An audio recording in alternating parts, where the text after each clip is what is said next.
Hi friends, సాంఘిక శాస్త్రంలో ముఖ్యంగా భూగోళ శాస్త్రంలో వచ్చేసి చాలా పదాలు వచ్చేసి మనకు ఇతర భాషల నుంచి తీసుకోవడం జరిగింది.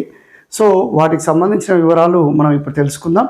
ముఖ్యంగా తీసుకున్నట్లయితే ఏ పదం నుంచి వస్తున్నాయి, ముఖ్యంగా ఇవి ఏ పదం నుంచి వస్తున్నాయి, ఏ పదం నుంచి, ఏ భాషా పదం నుంచి ఆవిర్భవించాయి అనేది తెలుసుకోవాలి. ఎందుకంటే దీని నుంచి ఒక మార్క్ వస్తుంది, మనకి టెట్లో ఒక మార్క్ వస్తుంది. కాబట్టి మనం దీని గురించి తెలుసుకుందాం. ముఖ్యంగా మనకు ఫస్ట్ వచ్చేసి భూమి. ఓకే, ఈ భూమిని ఇంగ్లీష్లో ఏమంటారు? ఎర్త్ అంటారు. ఓకే, ఎర్త్ అనే పదం ఏ మూల పదం, ఏ భాషా పదం నుంచి వచ్చిందంటే ఇది గ్రీకు భాషా పదం నుంచి వచ్చింది. మనకి ఎక్కువగా ఈ పదాలన్నీ కూడా ఎక్కడి నుంచి ఉద్భవించినాయి అంటే గ్రీకు పదాల నుంచే ఉద్భవించడం జరిగింది. ఎక్కువగా ఇవే ఉంటాయి. ఈ గ్రీకు పదం కాని వాటి గురించి కూడా తెలుసుకోవాలి మనం. సో మరి ఈ గ్రీకు పదం ఏంటిది? ఇది కూడా ఎర్త్. ఓకే, కాకపోతే స్పెల్లింగ్ వేరే ఉంది చూడండి. ఇక్కడ ఈఓఆర్టిహెచ్ఈ అని గ్రీకు పదం నుంచి రావడం జరిగింది. ఓకే, మరి దీని అర్థం ఏంది? నేల, మట్టి, పొడి నేల అని అర్థం. నేల, మట్టి, పొడి నేల అనే అర్థం. ఇది భూమికి సంబంధించి. నెక్స్ట్ వచ్చేసి పాంజియా. పాంజియా అంటే ఏంటి? మనకి 220 మిలియన్ సంవత్సరాల క్రితం పాంజియా భూమి ఏ విధంగా ఉండేదంటే ఇదంతా కూడా మనకు ఒక మట్టి ముద్దగా ఉండేది. ఓకేనా, ఈ మట్టి ముద్దను ఏమంటారు? పాంజియా అంటారు. పాంజియా. ఓకే, దీని చుట్టూ ఉన్న నీటి ప్రాంతాన్ని ఏమంటారంటే ప్రాంతాల్సా అంటారు. ప్రాంతాల్సా అనే సముద్రం, ప్రాంతాల్సా అనే సముద్రం చుట్టూ ఉండేదని చెప్తున్నాడు. సో మరి అలాంటి పాంజియా గురించి తెలుసుకున్నట్లయితే పాంజియా అనే ఆంగ్ల పదం ఎక్కడి నుంచి వచ్చిందంటే గ్రీకు పదం నుంచి రావడం జరిగింది. గ్రీకు పదం నుంచి వచ్చింది. పాంజియా అంటే ఏంటంటే మొత్తం భూమి, మొత్తం భూమి అని అర్థం. ఓకే ఓకే మనకి 220 మిలియన్ సంవత్సరాల క్రితం భూమి 2 భాగాలుగా ఉండేది. ఒకటి మట్టి ముద్ద ప్రాంతం, ఒకటి పాంజియా. దాని చుట్టూ పాంతాల్సా సముద్రం ఉండేది. సో ఆ పాంతాల్సా సముద్రం అది వాటర్తోని, తర్వాత పాంజియా అనేది ఒక మట్టి ముద్దగా ఉందని చెప్పడం జరిగింది. ఓకే, తర్వాత వచ్చేసి నెక్స్ట్ వచ్చేసి తర్వాత మూడోది అక్షాంశాలు. ఇవన్నీ మీకు తెలుసు. అక్షాంశాలు అంటే ఏంటి? భూమికి అడ్డంగా గీయబడిన ఊహారేఖలు. భూమికి అడ్డంగా గీయబడిన ఊహారేఖలను ఏమంటారంటే అక్షాంశాలు అంటారు. అక్షాంశాలు ఎన్ని ఉన్నాయి? మొత్తం టోటల్ 181 ఉంటాయి. అక్షాంశాలు మొత్తం 181. దీంట్లో పెద్దది భూమధ్య రేఖ. దీన్ని ఏమంటారు? 0 డిగ్రీ అక్షాంశం అని అంటారు. 0 డిగ్రీ అక్షాంశం అని అంటారు. ఇవి అక్షాంశాలకు సంబంధించి. మరి అక్షాంశాలని ఇంగ్లీష్లో ఏమంటారు? ఓకే, లాటిట్యూడ్స్ అంటారు. లాటిట్యూడ్స్, అక్షాంశాలని ఇంగ్లీష్లో లాటిట్యూడ్స్ అంటారు.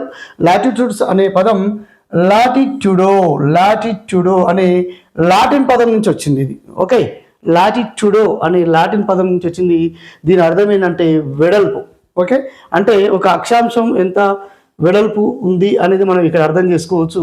కాబట్టి అక్షాంశాలు అడ్డంగా ఉంటాయి, అదేవిధంగా ఎంత వెడల్పు ఉందనేది మనకు అర్థమవుతుంది. ఇక్కడ భూమధ్య రేఖ వద్ద ఎక్కువ వెడల్పు ఉంటాయి, తర్వాత ధృవాల వద్ద తక్కువ వెడల్పు ఉంటాయి. ఓకే, సో వీటిని అక్షాంశాలు అని అంటారు. ఓకే, తర్వాత నెక్స్ట్ వచ్చేసి రేఖాంశాలు. రేఖాంశాలు. ఓకే, రేఖాంశాలు అంటే ఏంటి? భూమికి నిలువుగా గీయబడిన, భూమి మీద నిలువుగా గీయబడిన ఊహా రేఖలని రేఖాంశాలు అంటారు. రేఖాంశాలు. ఓకే, రేఖాంశాలు ఎన్ని ఉన్నాయి? మొత్తం 360 ఉంటాయి. ఓకే, 360 రేఖాంశాలు ఉంటాయి. ఓకే, మరి ఇందులో 0 డిగ్రీల రేఖాంశాన్ని గ్రీనిచ్ రేఖాంశం అంటారు. గ్రీనిచ్. ఓకే, అదేవిధంగా 0 డిగ్రీకి ఆపోజిట్ ఉన్నది ఏంది? 180 డిగ్రీస్. దీన్ని అంతర్జాతీయ దినరేఖ అని కూడా పిలుస్తారు. సో ఇవి రేఖాంశాలకు సంబంధించి. రేఖాంశాల వల్ల ఉపయోగాలు ఏంటంటే ఒక ప్రదేశం యొక్క సమయాన్ని తెలుసుకోవచ్చు. ఓకే, ఒక రేఖాంశం వద్ద టైం ఎంత అవుతుంది అనేది మనకి రేఖాంశాల వల్ల, ఒక ప్రదేశం వద్ద టైం ఎంత అవుతుంది అనేది ఈ రేఖాంశాన్ని బట్టి తెలుసుకోవచ్చు. మరి అక్షాంశాల వల్ల ఉపయోగాలు ఏంటంటే ఒక ప్రదేశం యొక్క ఉనికి, అంటే ఒక ప్రదేశం ఎక్కడ ఉంది, ఓకేనా, ఆ ప్రదేశం ఏ శీతోష్ణ స్థితి ప్రాంతంలో ఉంది, ఆ ప్రదేశం ఏ శీతోష్ణ స్థితి ప్రాంతంలో ఉందో కూడా అక్షాంశాల ద్వారా తెలుసుకోవచ్చు. ఓకే, మరి రేఖాంశాలని లాంగిట్యూడ్స్ అంటారు.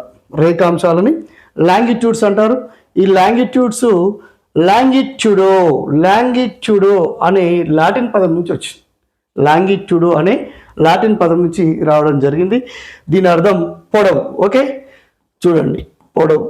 రేఖాంశాలు అన్నీ కూడా సమాన పొడవును కలిగి ఉంటాయి. ఓకే, ఆ విధంగా. తర్వాత నెక్స్ట్ వచ్చేసి భూపలకాలు అంటే ఏంటంటే భూమి అంతర్నిర్మాణంలో పలకాలుగా ఉంటుంది అని చెప్పే ఈ భూపలకాల సిద్ధాంతం కావచ్చు, ఖండచలన సిద్ధాంతం కావచ్చు, ఇవన్నీ కూడా భూపలకాల గురించి వివరించడం జరుగుతుంది.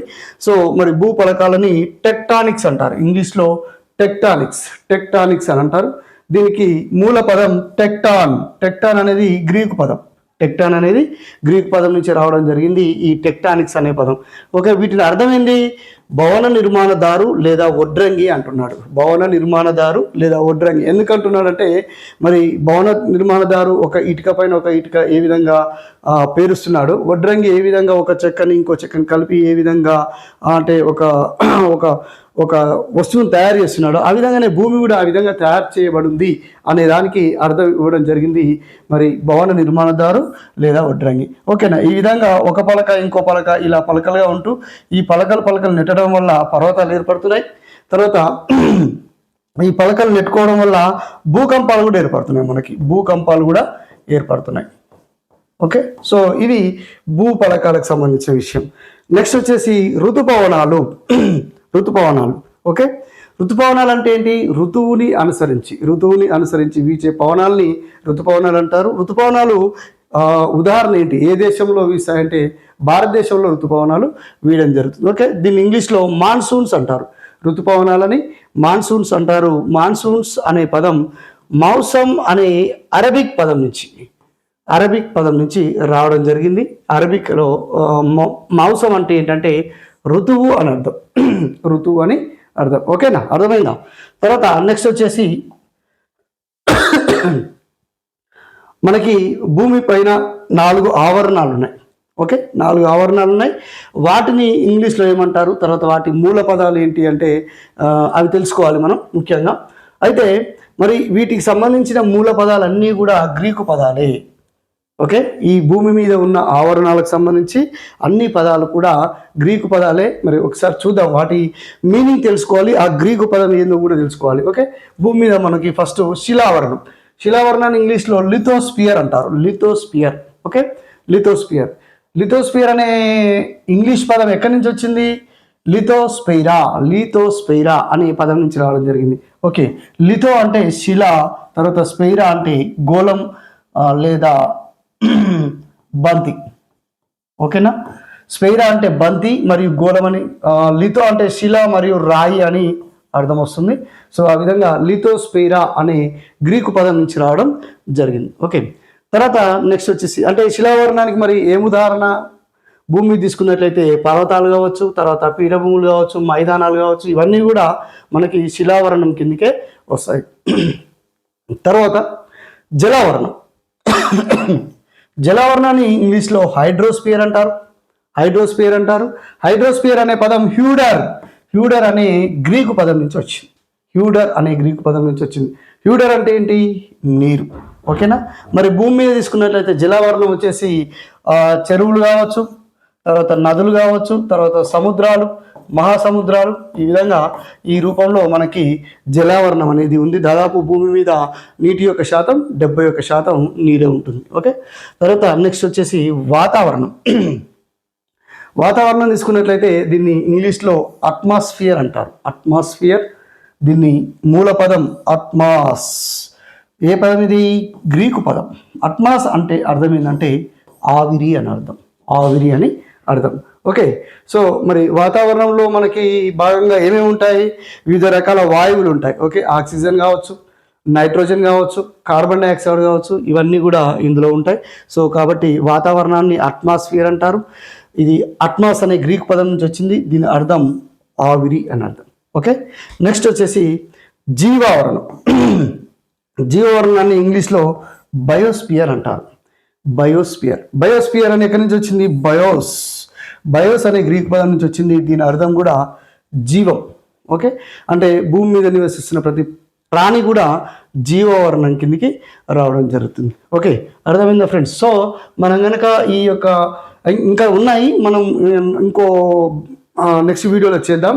ఈ ఉన్నంత వరకు అయితే తీసుకున్నట్లయితే ఈ యొక్క పదాలు, వాటి ఆంగ్ల పదాలు ఏంటి, అదేవిధంగా అవి ఏ భాష నుండి ఏ భాషా పదం నుంచి వచ్చినాయి, ఆ భాషా పదం ఏందనే దాని గురించి మనం తెలుసుకోవడం జరిగింది. దీని నుంచి మనకి 1 మార్క్ వచ్చే అవకాశం, టెట్లో 1 మార్క్ వచ్చే అవకాశం కంపల్సరీగా ఉంది. ఓకే, సో కాబట్టి ఫ్రెండ్స్, మరి ఇలాంటి వీడియోల కోసం ఇంకా ముందు ముందు చాలా వీడియో అర్థమయ్యే విధంగా మీకు తెలియజేయడానికి ఎన్నో వీడియోలు చేయడం జరుగుతుంది.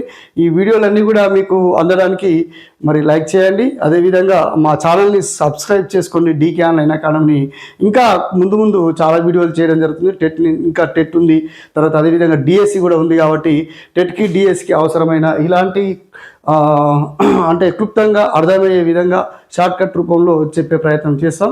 So thank you friends.